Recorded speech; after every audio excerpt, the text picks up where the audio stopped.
ఏమని చెప్పమంటారు? ఏమని?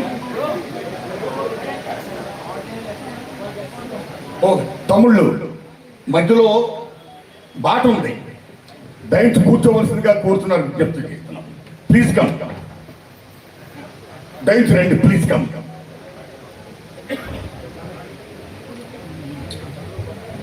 అయ్యా వేణుగారు మాట్లాడుతున్నాడు, మధ్యలో ఇలా వచ్చి వేణుగారు ఊదకండి. నాగన్ గురించి మాట్లాడుతున్నాం.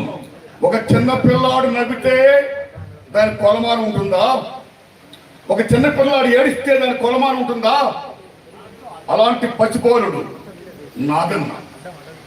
అలాంటి పసిపోలు గురించి మాట్లాడుతున్నప్పుడు let them cry, let them speak, let them tell about Naganna. Please మధ్యలో రాకండి. సభాధ్యక్షులు వేణు గారికి, సతీష్ చంద్ర గారికి, లక్ష్మణ్ గారికి, విమలక్ గారికి, భరద్వాజ్ గారికి, విజయ్కి, గోవర్ధన్ గారికి, అతిథి మహారథులు పెద్దలందరికీ, మొత్తం పెద్దలందరికీ, అన్నిటినీ మించి నాగన్న అభిమానులకు, మీడియా మిత్రులకు నా వందనాలు. సుందరయ్య విజ్ఞాన భవనంలో, ఈ ప్రాంగణంలో, ఈ మధ్యకాలంలో ఇంత గొప్పగా సభ జరగడం అనేది నేను చూసిన first time. That is the greatness of Naganna. The same time that is the greatness of new democracy party.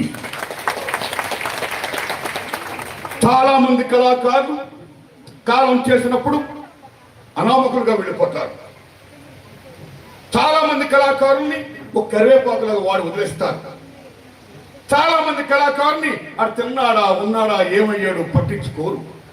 అలా కాకుండా నాగన్న గద్దె గట్టినప్పటి నుంచి, అరుణోదయ సంస్థలో చేరినప్పటి నుంచి, నాగన్న మరణించినంత కాలం, ఇప్పుడు మరణించిన తర్వాత కూడా నాగన్న మావాడు, నాగన్న మావాడు, నాగన్న గురించి మేము ఇంత చేసాం, అంత చేసాం, అన్నిటిని మించి నాగన్నే పార్టీకి, ప్రజలకి కాలా చేశాడు. అతను గుర్తించాలి, గౌరవించాలని తెలంగాణ రాష్ట్రం అన్ని జిల్లాల్లోని నాగన్న సభలు పెడుతూ ఈవేళ ఈ సభా ప్రాంగణంలో ఆయన సంస్మరణ సభ ఇంత ఘనంగా చేస్తున్న మీ పెద్దలందరికీ నేను హృదయపూర్వక ధన్యవాదాలు చెప్తున్నాను. నేను అలా ఉండాలి పార్టీ అంటే. పార్టీ తన కళాకారుల్ని, తన బిడ్డల్ని హక్కును చేర్చుకోవాలి, పెంచాలి, పోషించాలి, వాళ్ళ అభివృద్ధిని చూడాలి. సెల్యూట్. మిత్రులారా, నాగన్న ఒక్కానూరు తాత గారు, ఓ అరుణోదయ రామారావు గారు, ఓ నాగన్న గారు, ఓ గోరెడ్డి వెంకన్న గారు, ఓ విమలక్క గారు, ఓ శక్తి గారు, ఓ జయరాజు గారు, ఓ యశ్పాల్ గారు, ఎలాంటి మహామహులు ఈ అరుణోదయ సంస్థకు వచ్చి వాళ్ళ గొంతుని ప్రజలకి పంచారు, ప్రజల చైతన్యం పరిచారు. అలాంటి దశలో ఓ పక్కన జన్నాట్యముడిలో గద్దరన్న, వంగపండు ప్రసాదరావు గారు, ఓ సంజీవ్ గారు, ఇలాంటి అతిరథ మహారాజు సంజయ్ గారు ఒక ఉరుతులోకిస్తుంటే, మరో పక్కన అరుణోదయ కళాకారులు ఎలా ఉరుతులోకిస్తూ మొత్తం దేశాన్ని, మొత్తం సమస్తాన్ని కూడా అలా చైతన్యపరిచే పాట ద్వారా అమోఘంగా అలరించారు. ఈ దశలో అరుణోదయ రామారావు కాలం చేసిన తర్వాత మరలా అలాంటి కళాకారుడు మనకు వస్తాడా, ఉంటాడా? ఆయన పాడితే రాగం ఇక్కడి నుంచి ఎక్కడో మైదా కనబడుతుంది అనుకున్న దశలో నేనున్నాను అని నాగన్న రావడమే కాదు, అరుణోదయ రామారావుకి అసలు శిష్యుడు వారసుడుగా అమోఘంగా గొంతెత్తి పాడి మొత్తం ప్రజలు రంగం చేశాడు. That is the greatest of Naganna. ఏమి నాగన్న? 2వ తరగతి చదివాడా? చెట్లు ఎక్కాడు, కళ్ళు గీశాడు, పశువులు కాపరి కాశాడు, దున్నాడు, మిషన్ కుట్టాడు. అలా ఉన్నవాడు ఆ రాజారాంలో శ్రీహరి గారిని ఏనాడైతే ఆనాడు వెంకటరావు గారి ప్రభుత్వం కాల్చి చంపిందో, అప్పుడు దాన్ని సహించలేక, భరించలేక ప్రజల కోసం పనిచేసే వాళ్ళని మీరు చంపుతారా? వీరు లేదు, నేను కూడా ప్రజల కోసమే పనిచేస్తానని ప్రజల కోసం గద్దె కట్టి ఆట ఆడి పాట పాడి తీవ్రంగా తన రోజులు ప్లే చేశాడు. చేయడం గారు 80s పోలీసులు నిర్బంధించిన, కొట్టిన, మొత్తం హింసించిన, నువ్వు ప్రభుత్వ పాటలు పాడు కానీ ప్రజల పాటలు పాడు కంటే మీరు నన్ను చంపినా సరే నేను ప్రజల కోసమే పాడతాను, దట్ ఈస్ మై కమిట్మెంట్ అని పోలీసుతో ఎదురు పోరాడుతుంటే మహా గొప్ప కళాకారుడు నాగన్న. ఏం నాగన్న? ఆ నాగన్న పాడిన పాటలు ఎటువంటి పాటలు? అన్న అమరుడు రామనరసయ్య పాడుతుంటే అసలు ఎలా ఉండేది? కళ్ళంలో నా గింజలు మత్తునియే రైతన్న, కానీ పళ్ళెంలో గింజలు లేవు రైతన్న అని పాడుతుంటే ఎలా ఉండేది? వీరగాథలు చూడరా అంటే ఎలా ఉండేది? ఎటువంటి పాటలు పాడాడు. అలాంటి మహానుభావుడు. నిజం చెప్పాలంటే, నాగన్న గురించి చెప్పాలంటే చాలా మంది కానీ గాయకుడు కానీ తెలుసు, కానీ ఆయన గొప్ప రచయిత కూడా. 100 పాటల పైగా రాశాడు. 200 క్యాసెట్లు విరిగితే ఎర్రపూల వనములోన పువ్వు రాలిందా నగాదారిలో అనే పాటను మామూలుగా రాయాలి. ఆ నాగన్న అన్నిటిని మించి పార్టీ పట్ల కమిట్మెంట్, ఓ సిన్సియారిటీ, ఓ త్యాగం. మొత్తం పార్టీయే మెయిన్. ఎక్కడైనా ఎప్పుడైనా పార్టీని ప్రశ్నిస్తావా నాగనంటే, పార్టీలో చాలా మంది పెద్దలు కూడుకొని మొత్తం ఒక నిర్ణయానికి వచ్చారు. ఆ నిర్ణయాన్ని మనం గౌరవించాలి. వ్యక్తి కంటే పార్టీ చాలా పెద్దది, ముఖ్యం అని చెప్పిన వాడు నాగన్న. నా సినిమాలో, దండోరా సినిమాలో పాట కోసం నేను ఇక్కడ న్యూ డెమోక్రసీ పెద్దలు నేను రిక్వెస్ట్ చేశాను. రిక్వెస్ట్ చేస్తే వాడు నా మాదాల నారాయణ స్వామి గారిని రిక్వెస్ట్ చేయమన్నారు. నేను మాదాల నారాయణ స్వామి గారికి ఫోన్ చేశాను. ఆ మహానుభావుడు వెంటనే, నారాయణమూర్తి గారు మీరంటే మాకు చాలా గౌరవం, ప్రజల పట్ల మీ కమిట్మెంట్కి, మీరు తీస్తున్న చిత్రాలంటే మాకు చాలా అభిమానం, మీకు పాట ఇవ్వడానికి మాకు మహదానందం అని నాగంతో చెప్పి నా సినిమాకి పాట పాడించాడు. ఆయన పాట పాడించడమే కాదు, మీరు నమ్మండి మిత్రులారా, షూటింగ్కి ఏం కావాలన్నా సరే సహాయ సహకారం అందించండి అని వాడు పార్టీకి అని చెప్పాడు మాధవ నారాయణ స్వామి గారు. నాగన్న ఒక లొకేషన్కి వచ్చాడు. ఆ సహకారం వద్దని నువ్వు పాడేవదే నాకు చాలని చెప్పాడు. ఆ దండోరాలో మీరు నమ్మండి, పాములు రామచంద్రరావు గారు రాసిన పాటది, పొంగు నడుము చుట్టవే చెల్లెమ్మన్న పాటని నాగన్న పాడాడు. అమోఘంగా పాడాడు. పెద్ద హిట్ అయింది ఆ పాట, మామూలు హిట్ అవ్వలా. అన్నిటినీ మించి జయరాజు గారి ఓ కొండలో కోయిల పాటలు పాడాలి, పల్లెల్లో అక్షర దీపం వెలగాలి, ఆ పాటను నాకు గుర్తు చేసిన నాగన్న. రికార్డు చేయకుండా పాటను యాడ్ చేసిన వందే మాసం బ్రహ్మాండంగా పాడాడు తను. సో నాగన్న చేసిన సహకారం నిజంగా నవ్వుతున్న భవిష్యత్తు. అతని సహకారం నేను ఎప్పటికీ మర్చిపోలేను. ఆయన డబ్బులు ఇస్తే మీరు నమ్మండి, ఆయన పాట కోసం ఆయన రిమండేషన్ ఇస్తే ఒక్క పైసా ఆయన తీసుకోకుండా పార్టీకి పంపిన గొప్ప కళాకారుడు పార్టీ మంత్రి నాగన్న. That is Naganna.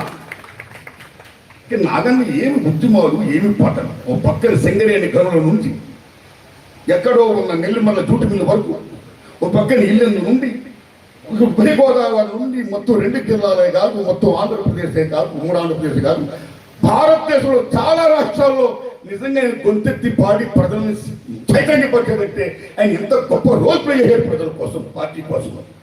ఇందాక తమిళనాడు కళాకారులు వచ్చి నాగన్న మీద తమిళంలో పాట వేస్తూ అరుణోదయ నాగన్న నీకు వందనం అన్నాడంటే ఆయన ఖ్యాతికి ఎంతవరకు వెళ్ళిందో చూడండి.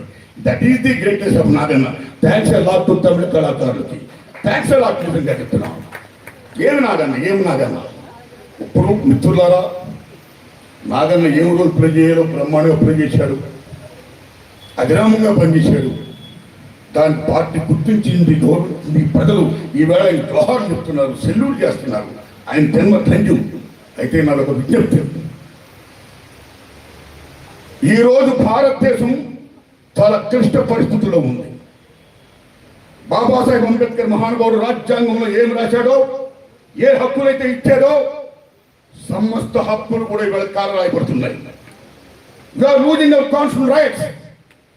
You are losing your constitutional rights. ఏ ప్రపంచ కార్మికులు హక్కుల కోసం ఫైట్ చేసి అనేకమైన మొత్తం త్యాగం చేసి ప్రాణాలే త్యాగం చేసి సాధించారో, ఈవేళ భారతదేశంలో కార్మిక హక్కుల్ని రాజ్యాంగం 4 లేబర్ కోర్టుగా పెట్టి కార్మిక హక్కులు మొత్తం కాలు వేస్తుంది. రైతుల్ని బీభత్సంగా చేస్తుంది.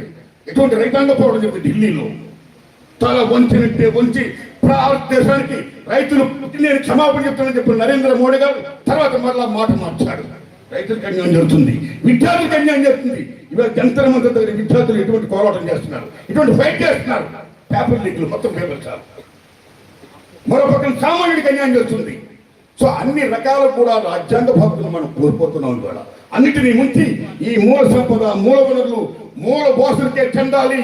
షెడ్యూల్ 5, 6 మొత్తం ఏ కాన్స్టిట్యూషన్ రైట్స్ ఉన్నాయో ఆదివాసులకి 170 యాక్ట్ తొడ నాగపూర్ టాలెంట్ యాక్ట్, ఇలాంటి యాక్ట్లను ఏమైపోతున్నాయి? ఇలా అభివృద్ధి పేరు దేశం ఏమైపోతుంది, ఆదివాసులు ఏమైపోతున్నారు, విద్యార్థులు ఏమైపోతున్నారు, నిరుద్యోగులు ఏమైపోతున్నారు, కార్మికులు ఏమైపోతున్నారు, రైతాంగం ఏమైపోతుంది? మొత్తం కార్పొరేట్ సెటప్ అయిపోయి కార్పొరేట్ చేతుల్లోకి కట్టబడుతుంది గవర్నమెంట్. దానికి వ్యతిరేకంగా ఫైట్ చేయాలి కళాకారుడు. దానికి వ్యతిరేకంగా ఫైట్ చేస్తున్న ఏ పార్టీలు ఉన్నాయో ఆ పార్టీలన్నింటినీ నేను ఒకటే విజ్ఞప్తి చేస్తున్నాను. నిజం చెప్పాలంటే భారతదేశం ఎక్కడ ఏ సమస్య ఉత్పన్నమైనా సరే ఫైట్ చేసేది ఎర్ర జెండా బిడ్డలు. కానీ అలాంటి ఎర్ర జెండా బిడ్డలు ఈవేళ ప్రపంచ కార్మికులారా యాగం కండి, పోరాడితే పోయేది లేదు, బానిస శంకరప్పన్న కార్ల మొత్తం మహానుభావుడు ఏం చెప్పాడో నేను ఒక విజ్ఞప్తి చేస్తున్నా. ప్రపంచ కమ్యూనిస్టులారా యాగం కండి, పోరాడితే పోయేది లేదు, బానిస సంఖ్యలు తప్ప. ఇలా పిడిచిన్నాడే ఏమైనా మీరు సాధించగలుగుతారు. ఎర్ర జెండాలు చీలికలైన ముక్కు చెక్కలు అయిపోతే ఏం సాధిస్తుంది? అందుకే ఎనిమిది బలంగా ఉన్నాడు, రాజ్యం బలంగా ఉంది, ఆపరేషన్ గగారంటుంది, ఉద్యమాలు లేకుండా నేను అనిచేస్తానంటుంది, వార్నింగ్లు ఇస్తుంది. మార్చి 31లోగా భారతదేశం నక్సలైట్లయితా ఇండియా చేస్తానని అమిత్ షా గారు. అయ్యా అమిత్ షా గారు, మీరు నక్సలైట్ రహిత భారతదేశం చేయడం కాదు, దోపిడీ రహిత భారతదేశాన్ని చేయండి. పీడన, దోపిడీ, రాపిడి ఉన్నంతకాలం ఉద్యమాలు ఉంటాయి. అరచేతిని అడ్డం పెట్టి అరుణోదయం ఆపలేరు మీరు. అవి లేకుండా చేయండి, కార్పొరేట్ పని చేయకండి. ఈ దేశ సంపద 100% లో 10% మన చేతులు ఎలా ఉంటే మిగతా 9 మంది ఏమైపోతారు? రాజ్యాంగ హక్కులు ఏమైపోతాయి? అందుకని వాటన్నిటికీ మీరు సాధించాలంటే, వాటన్నిటి కోసం మీరు సాధించి ఫైట్ చేసి పోరాడి అచీవ్మెంట్ చేయాలంటే, ప్రజల పనులు చేయాలంటే మీ కమ్యూనిస్టులు యాగం కండి. అదే అసలు శిశువు నివారితూ నాగన్నా. Thanks a lot. నమస్కారం అండి.